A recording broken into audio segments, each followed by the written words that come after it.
Did I not tell you that he would be here where two or three are gathered, that he is here? And I know I'm not one of those guys that's going to stand up here and say, man, if you didn't feel the Spirit in that, there's something wrong with you. Because I know that there can be all sorts of things going on in our lives, and there can be all sorts of distractions in our lives. But I will say this, he is here in this place this morning. He doesn't stay in this place. When we leave, he goes with us. Every single step that we take, if we are walking humbly together with him, he is saying, I will be there with you. So if you're one of those who are sitting here this morning is like, man, I feel the presence of God this morning, know that that presence of God goes every single place that you go. You don't have to come to a place like this. You don't have to go to a retreat. You don't have to go to those things to have his presence with you. He is with you. Now, we obviously believe that there is an importance in coming together as well, and that's something that we are told to do for many different reasons, but it doesn't just end here. I want to read to you this morning a passage. I'll get into a little bit as to why this passage has been particularly on my heart, I think, anyway. But we find it in Luke chapter 24. You're not going to see any slides this morning for reasons that I won't explain. But you won't see any slides this morning, so if you want to follow along, there should be some Bibles in front of you in your pews. Maybe you brought one along with you. If you really need to pull out your phone and look at your Bible app, you can do that too. But we are in Luke chapter 24, and we're going to stay in Luke chapter 24 this morning. So if you turn there, you can stay there. And we're going to start in verse 13. Right now, my wife is on what we call in this area, something I'd never heard of before, but my wife is on the Southwest Indiana walk to Emmaus, so she'll have a seaweed number at the end of this, which I thought for the longest time they were saying seaweed, and it took me a little while to figure out why they were talking about seaweed with a number behind it, but I got there eventually. But anyway, in verse 13, we're going to read about the walk to Emmaus, Luke 24. It says this, that same day, two of Jesus' followers were walking to the village of Emmaus, 7 miles from Jerusalem. We're going to stop already. I want to point something out here. Where were these followers going? If you're reading along, where were they going? You can say it out loud. I'm getting older. I can't hear as well. Emmaus? So where were they going away from? Jerusalem, which they had gone to walk with Jesus. They are walking away from the place that they went to walk with Jesus. Because at this point, they had given up on Jesus. They are going back home because they feel there is nothing for them with this man named Jesus any longer. And so they are walking about the 7 miles from Jerusalem to Emmaus. And as they walked along, they were talking about everything that had happened. As they talked and discussed these things, Jesus himself suddenly came and began walking with them. I want you to hang on to this thought as we go on this morning, that Jesus came to them. They didn't walk to Jesus. Jesus saw them walking away, and Jesus came to them. But God kept them from recognizing him. In verse 17, he says, he asked them, what are you discussing so intently as you walk along? They stopped short, sadness written across their faces, because as we know, they have given up on Jesus at this point. Then one of them, Cleopas, replied, you must be the only person in Jerusalem who hasn't heard about all the things that have happened here the last few days. You ever walked into that room where like everybody's talking about the same thing that's all over the news, and you're sitting there going, I have no clue what you're talking about right now.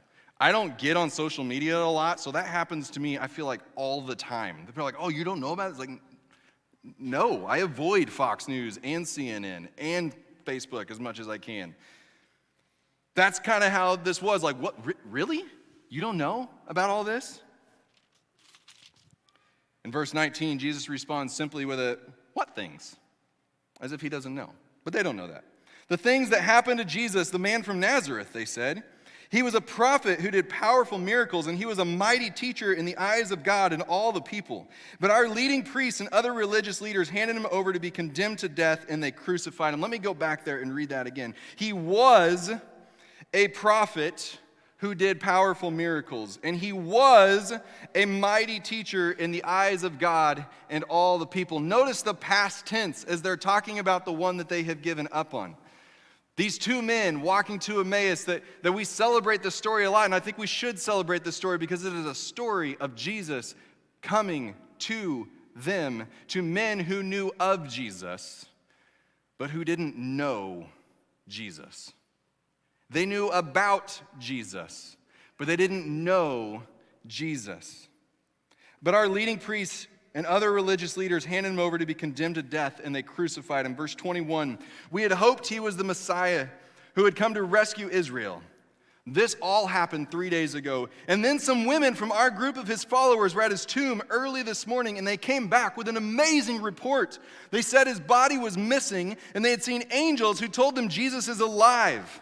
That's an exciting story, right? But they follow it up with this. Some of our men ran out to see, and sure enough, notice what they don't say here? They don't say here, sure enough, Jesus is alive. They say, sure enough, his body is gone. They're not proclaiming his resurrection. They're not proclaiming his new life or the life that he's given us. They're stating the fact that his body is gone. We know of him, but we don't know him. Just as the women had said, which is another incredible part of the story that we won't get into this morning, that Jesus used women in order to share this message in a day when women were expected to keep their mouths shut. He used women to be the ones to go out and to spread it all. Jesus constantly uses people that the world says, you shouldn't use them, Jesus. What are you doing? And he says, I created them, and I love them, and I'm going to have them share my message. But that's a story for another day. In verse 25, then Jesus said to them, you foolish people, you find it so hard to believe all that the prophets wrote in the scriptures. Wasn't it clearly predicted that the Messiah would have to suffer all these things before entering his glory? And then Jesus took them through the writings of Moses and all the prophets, explaining from all the scriptures the things concerning himself. For those of you who are reading along in the Bible in a Year plan, we just read through all of the writings of Moses. The Pentateuch, the first 5, what we call books of the Bible. We just read through all those. He began to take them through, obviously not word for word, but he began to take them through what that was all about and the prophets that we're getting into. By this time, they were nearing Emmaus and the end of their journey. Jesus acted as if he were going on, verse 29, but they begged him, stay the night with us since it is getting late. So he went home with them. And as they sat down to eat, he took the bread and blessed it, and then he broke it and gave it to them. Suddenly, their eyes were opened and they recognized him, and at that moment, he disappeared. I would love to know, was it just like this, boop, and he's gone, or what did this look like? I imagine I'm not going to know, and honestly, we say that we'll learn those things in heaven. I don't know if we're going to learn those things. We might not. I will say this, if we don't learn it, we're not going to care that we don't know it. But he suddenly disappeared, and they said to each other, didn't our hearts burn within us as he talked with us on the road and explained the scriptures to us? And within the hour, they were on their way back to Jerusalem. They were on their way back to the place where they walked with Jesus, back to the desire that they had in the first place when they went there to seek him. It's not about Jerusalem and the place in this. They were on their way back to Jesus. There they found the 11 disciples and the others who had gathered with him, who said, the Lord has really risen. He appeared to Peter in verse 35. Then the two from Emmaus told their story of how Jesus had appeared to them as they were walking along the road. They could not keep it in. They had to share about this conversation that they had had with Jesus. They had to let them know, even though they knew that there was the risk that some of these people that they were going to tell this story to would be like, you are being absolutely ridiculous. Dead people don't rise from the dead. But yet they could no longer keep it in. They went from knowing of Jesus as they walked away from Jesus to knowing Jesus as they ran. Now, it doesn't say ran in here, and I understand that. But I imagine, I might be reading in a little bit here, I imagine their journey back to Jerusalem was a little bit faster than their journey to Emmaus. That when they recognized who Jesus is, and what Jesus had done and what he had done for them and how he had fulfilled all the scriptures, I imagine that their journey back to him was a lot faster than their journey from him. But as we've talked in here about walking humbly together with Jesus, how we believe that that's what it means to be a disciple of Christ, that that's what it means to surrender our hearts to Christ, as we've talked about that for the past 7 weeks. That's how long we've been talking this. As the ladies got up last week and they talked about how we walk with him in our weakness, we haven't given you a whole lot of practical application, and I completely understand that. And here's what I'm going to give you this morning. You want practical application? Some of you are like, no, I don't really care. Some of you are like, yes, please.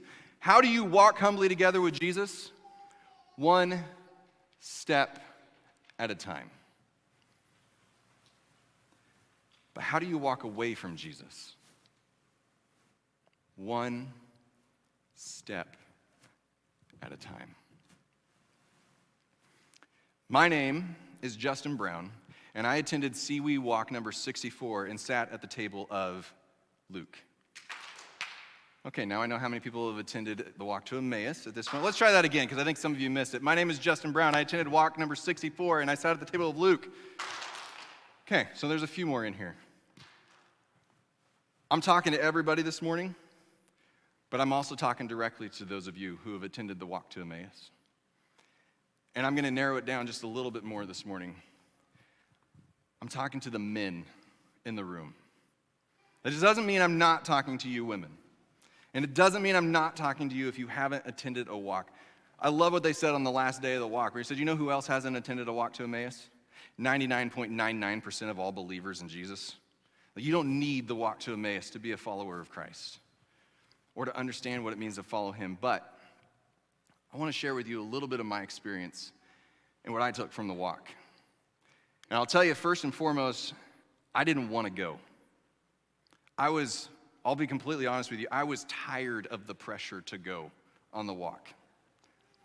I was so tired of people telling me this is going to be the best weekend of your life. I've had that conversation with some of you. It's not news. I was tired of people telling me that this is going to be an experience like you've never had before, as I sit here and go, I don't think you understand that I've been a pastor for 14 years.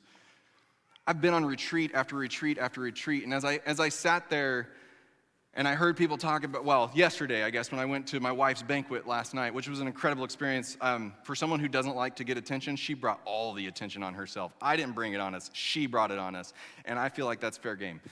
Or that's whatever. I don't know. That's not the word I'm looking for. But as I stood there and I waited in line and I heard people talk about, man, none of these pilgrims have any idea what goes on behind the scenes for something like this. And I sat there going, I mean, I do. I've planned things like this. I've planned International Youth Convention. I've planned camps. I've planned state youth conventions. I've planned retreat after retreat after retreat for youth pastors or students. And so as I sat there and I heard people telling me over and over again, you need to experience this, and then people kind of started changing their tactic a little bit. Well, as a pastor, you need to experience this. To which, a full admission right here, I am a stubborn individual. Sarah is not here, she's on the walk. I just won't put this one on YouTube.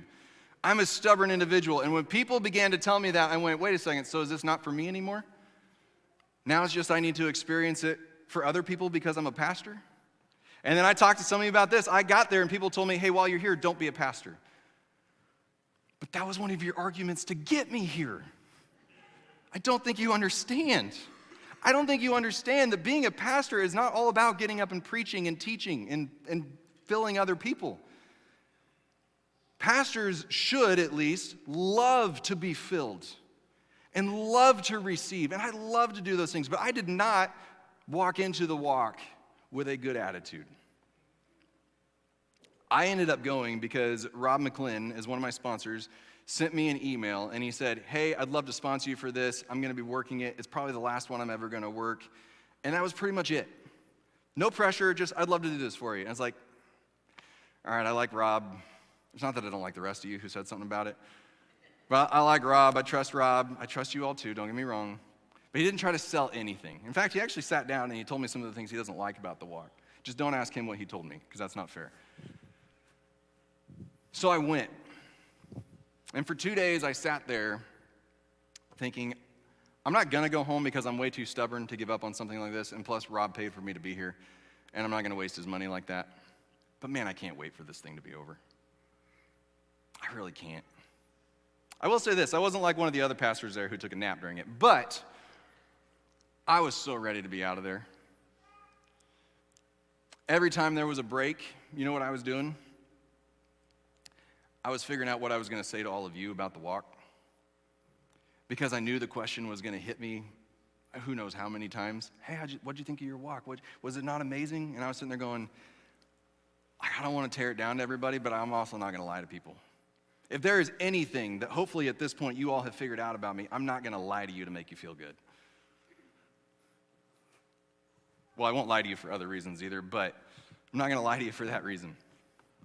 And so I was sitting there going, I gotta have something to give people, or else I'm just gonna be the negative guy who went on it with a bad heart. And it won't matter if I tried to have the right heart or not. I'm just gonna be known as the guy who went into it with the wrong heart. I will say this, it is possible for somebody to go and do something like that, International Youth Convention, camp, whatever it might be.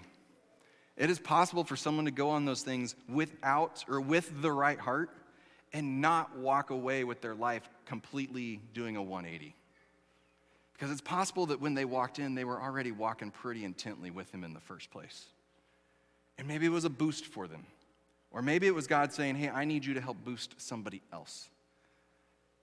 So with any of those things, let's be careful about how we communicate with people. Let's be careful with what we tell them and what kind of guilt we put on them if they don't have the same experience that we do.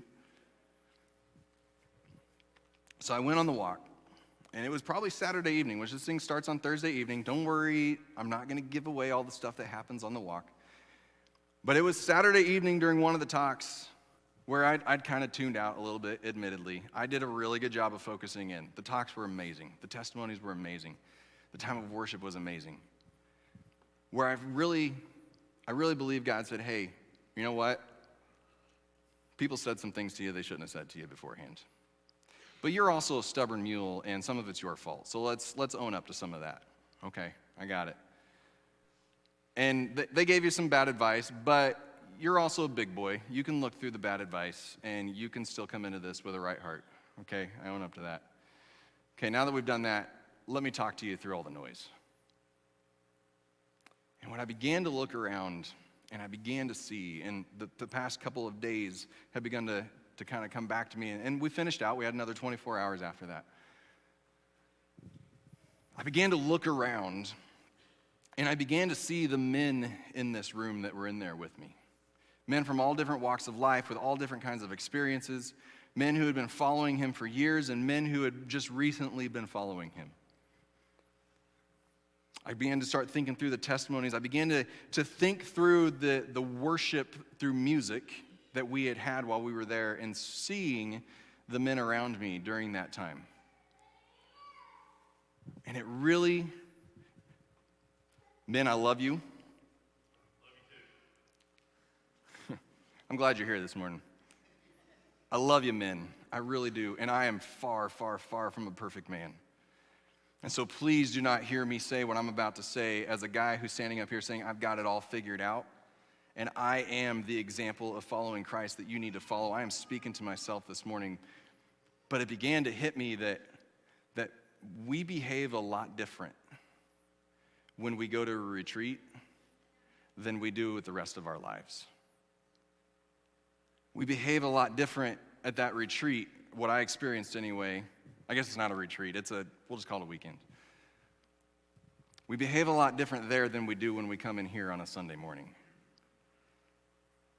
I saw men who were willing to express themselves in worship. The same men who I have heard in other places say they can't get anything out of it, or it's not for them. Same songs. They sing the same songs there that we sing here on a Sunday morning. But the response was different. And the argument will be made, well, but the Holy Spirit was heavy there. The Holy Spirit is heavy here, each and every Sunday morning.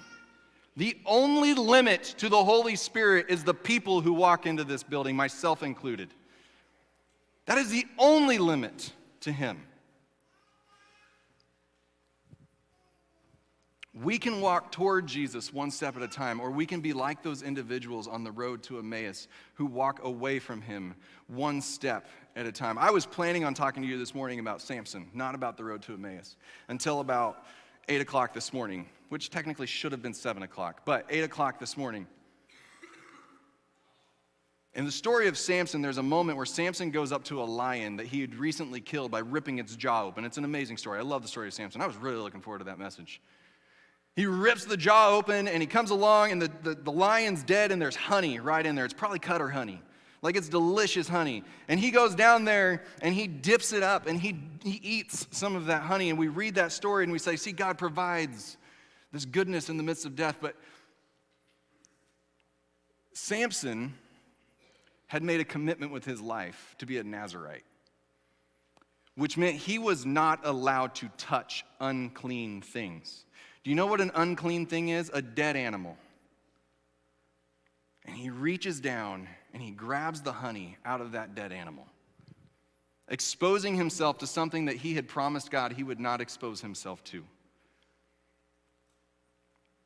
I'm not going to unequivocally say that it was the enemy who had planted the honey there, but I think it could have been. Because the enemy is great at planting enticing, tempting things, and then surrounding it with snares that we can't see. Samson, as you read his story, and we'll go back to that message at some point, I think, he is a man who constantly gives in to these temptations that he could argue with himself and say, this is a blessing from God. But the enemy is real good at disguising things with traps all around them. And if you know Samson's story, he ends up losing his strength. He ends up losing his blessing. He ends up losing his eyes. He ends up losing his life when it's all said and done. We read through Judges and we're like, Samson's a hero. Samson's a hero simply because the Spirit worked through a really flawed man. Samson's not a hero because he did great things. He is a hero because God did great things through a man that didn't deserve to be used, just like me. I don't deserve to be used. But men, we are surrounded by temptations to do things that look good, but yet are surrounded by snares that take us one step at a time away from that life that we surrendered on an Emmaus walk or a men's retreat or an international youth convention or a camp or whatever it may be. We are surrounded, men and women, by things that will just take us away a little bit at a time without us even paying attention. I look in that room and I look here and I look at my own life and I see Christian men who teach a strong work ethic at work, a good thing, but we neglect working on our relationship with Jesus. Christian men who teach commitment to the team, the sports team, but neglect commitment to the body of Christ. The sports team always comes first. Christian men who invest quality time with kids throwing a ball or watching a movie, a good thing, but neglect spending time teaching their kids about Jesus, as he instructs us to do, to have it constantly on our lips, to write it on the door frames of our houses, to teach it to our children. Christian men who are more concerned with being a man's man than being God's man. I can be guilty of that one. There's a reason I don't wear pink. I don't think it's manly. If you wear pink, men, I'm sorry. I don't think it's manly. But I can become more concerned with whether or not you wear pink than whether or not I'm being God's man. Christian men who have the financial means to buy their toys and their kids' toys, but they choose not to support the body of Christ. Christian men who complain about the worship music not being manly enough, while being too prideful to admit that it became that way partially because men stopped showing up in the first place. Christian men sitting on their backsides while the Christian women do all the work. Christian men whose wives had to buy a sign quoting Joshua 24:15 and put it on their wall, praying one day it would mean more than just the wife and kids would choose to follow God in their house. Christian men complaining about their wives not submitting like Ephesians tells them to do, while ignoring the command in the same chapter of Ephesians that men are to love their wives as Christ loved the church. Christian men going to men's retreats and committing to leading their family only to go home and have absolutely nothing change in their lives.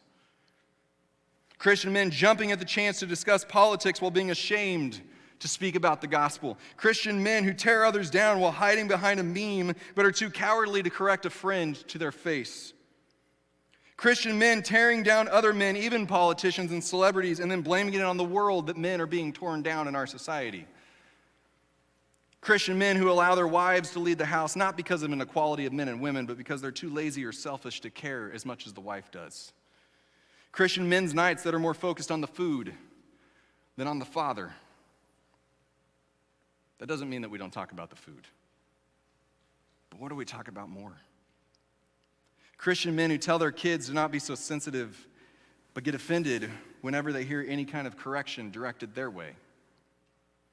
Christian men who moan about the behavior of boys in our world while not stepping up to be what could be the only male role model in that child's life. Christian men who say the church doesn't do enough for men but then don't show up whenever we do something for men, which, newsflash, is pretty much everything we do. There is a spot for men to be a part of it. Christian men who will rag on the faults of others while hiding their own faults. Guilty. Christian men teaching their kids how a boy should treat his mom, but not how a man should treat his wife. Christian men who work hard to provide material foundations for their family, but neglect to provide their family with spiritual foundations. Christian men who can hear hard things like this from a stranger at a place like a walk to Emmaus, but are ready to run out the door when they hear it from somebody who's committed to them on a daily basis. Good things. So many good things that are surrounded by snares from the enemy.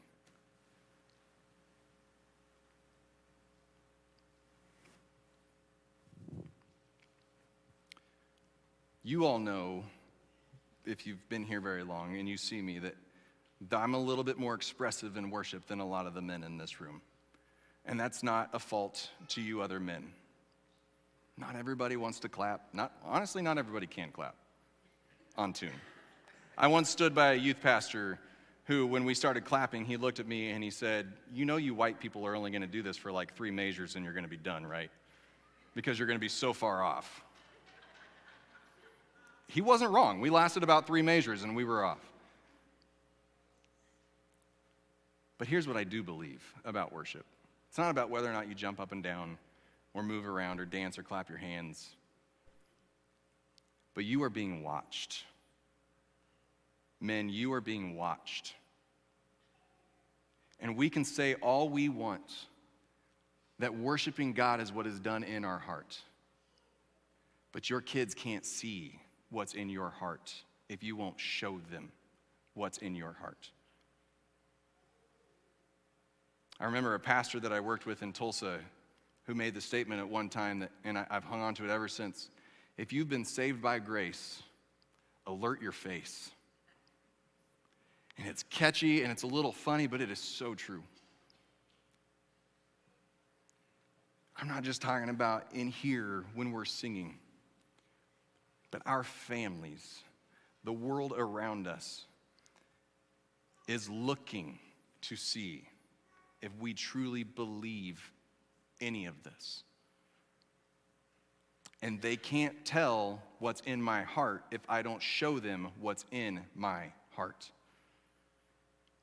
In some way, shape, or form, they have to see what's in my heart. Statistics line up one after the other, study after study, that when a man worships, when the husband worships, when the father worships, the kids are much more likely to worship. Now, women, that doesn't mean you just go, whoo, the responsibility's off me, I can stop now, it's time for my husband to step up. No, if you need to lead your husband to actually worship, if you need to lead your husband to be the man that he's called to be, then do it. Not by nagging him, not by going home this afternoon and saying, "Did you hear everything that Pastor Justin had to say? I hope you were listening." That's not going to do it. I can tell you right now. We're a stubborn bunch, and I'm finding out more and more. Southern Indiana is more stubborn than a lot of places in the United States.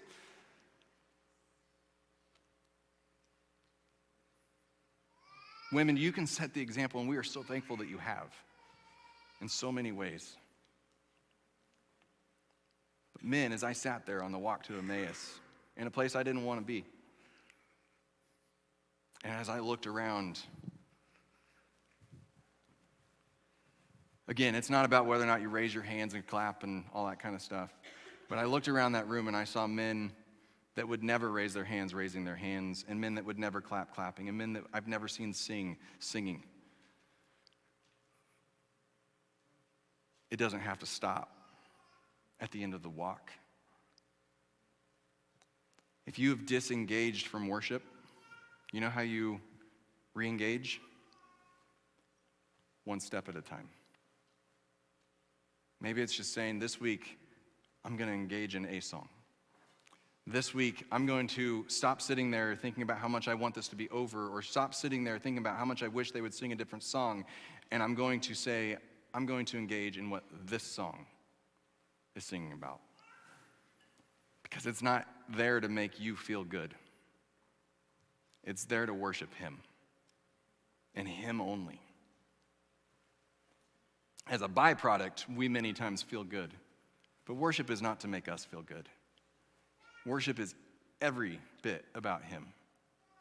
If you have disengaged from your family and having those conversations about Jesus, I don't mean sitting down and saying, Jesus is real, learn it, get it, or else get out of my house. That's not what I'm talking about. I'm talking about having real conversations about Jesus and about spiritual things with your kids.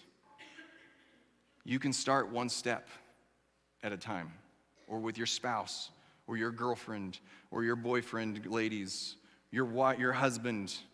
This is for everybody. If you have disengaged, you can re-engage one step at a time. If you're sitting there and you're going, I haven't picked up my Bible in a long time. In fact, I'm not even sure I know where my Bible is. I will buy you a Bible if you need one. I'll give you one before you leave this building this morning, and then I'll get you one with studies and all the cool things in it by next week. I promise you that. But it's going to have to start by opening it up and then reading it one verse at a time, one page at a time, one chapter at a time, one book at a time. You're probably not going to read the whole thing today.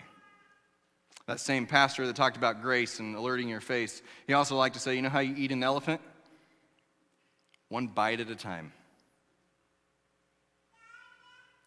The beautiful thing, well, not one of the many beautiful things about Jesus is that when we've started on that path with Him, the one that He says that He guides us on, the one that He puts the light out there for us on, as we go down that path with Him, and then we begin to stray, we begin to be the ones that are going, oh, squirrel, and we're walking off over here. As we begin to see those temptations, that honey lying in the dead carcass of the animal, as we begin to walk over to those things and being like, oh, but it's a good thing, and we don't see the snare all around it.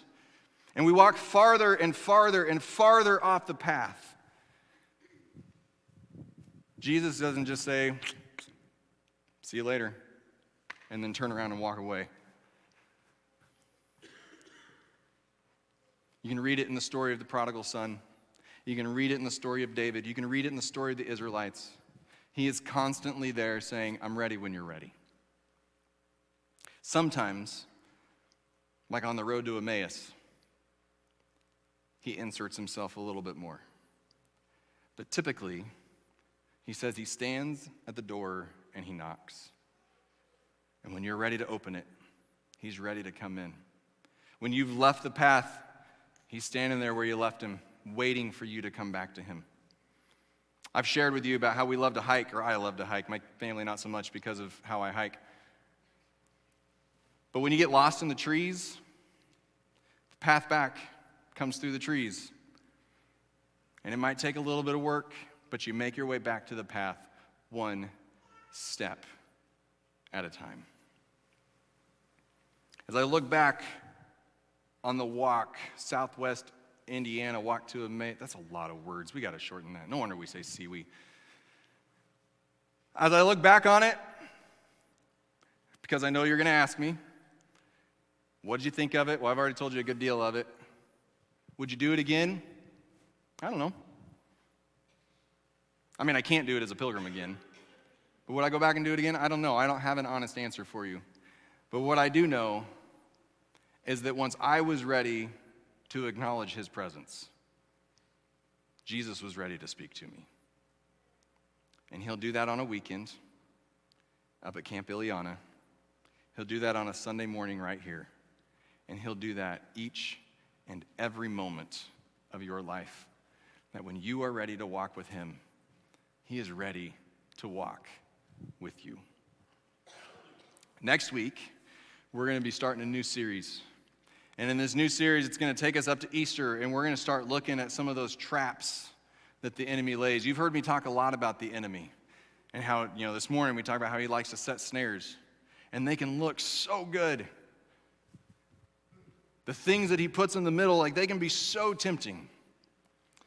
Next week, we're going to start looking at what it really is, what's really going on, and some of those very elusive ways that the devil knocks at our door. And what kind of response are we going to give? But that's next week. We had the video promo. We're not going to show it. I'm not worried about it. It's not that big of a deal. Here's what I want to invite you this morning. We're going to sing one more song. And I know that there are men in this room, they're like, oh man, here's that spot we got to get through. It's just one more. It's just one more song. We're going to sing some of that women music again. Ironically, most of these songs are written by men. I'm just saying. They might have high voices, but most of them are written by men. Hey, Pastor Justin, I don't know if you know this or not, but it's always been Courtney's dream to be able to crowd surf. And it's really hard to crowd surf when everybody's like this, sidestepping when somebody jumps on the crowd. Don't listen to that man. Courtney would never say it's been her dream to crowd surf. I'm just trying to help Courtney out. Go get it, Tiger. Here's my invitation to you this morning, to all of you in this room. We're going to recover from that somehow. That's what happens when you bring drummers in. Some of us have completely disengaged, if we're being honest. And I'm not just talking about your physical approach to worship. I'm talking about you've disengaged from worship. You've disengaged from Jesus. You've disengaged from your family. You've disengaged from leading your kids, leading your spouse, whether you're the husband or the wife. You've disengaged from the church. You're here because it's what you do on Sunday morning. It's what you're expected to do. You've disengaged when you leave this place. You've disengaged when it comes to sharing the gospel, and you count on somebody else to do it. I could go on and on. This morning, I'm going to make an invitation to you. Re-engage. You may not get home this afternoon, well, this morning, I guess, depending on if you go straight home. And be like, man, I am right back to where I was on the first day that I surrendered my life to Christ. That spot that I was in, I'm not going to say that feeling and that emotion, because it's not about feelings and emotions, but that spot that I was in my relationship with him, I'm back there. That might happen for you, but it might not. But will you re-engage one step at a time? And I'm going to ask you to do it while you're here. That if you're sitting there and you're going, I know I've disengaged and I need to re-engage and I want to re-engage, in whatever area it may be, I'm going to ask you to take a step. Not a step in your heart. A step with your actual feet. Now, it may be that you just take a side step in your pew, or maybe that God's saying, no, I need you to come meet me down here. I need you to come meet me here so that which I realize most of our kids aren't in here, but that your kids will know that you are re-engaging. So your spouse will know that you're re-engaging. So the congregation will know that you're re-engaging. So that we can hold each other not accountable as in I'm going to guilt you when you backslide. But accountable as in I love you and I want to make sure that you're continuing to walk Maybe you need to grab somebody with you. Maybe you need to go by yourself. Maybe you need to just turn to the person next to you and re-engage right there. Men that did not give you permission to kiss your wives passionately in that statement, just making sure. This is your chance. Don't wait till you get home. Don't sit there and say, honestly, maybe you're sitting there and you're going, I don't care about any of this. I can't force you to care. But if you know he's sitting there saying, hey, it's time, you've disengaged, and I want to walk with you. Walk with him this morning.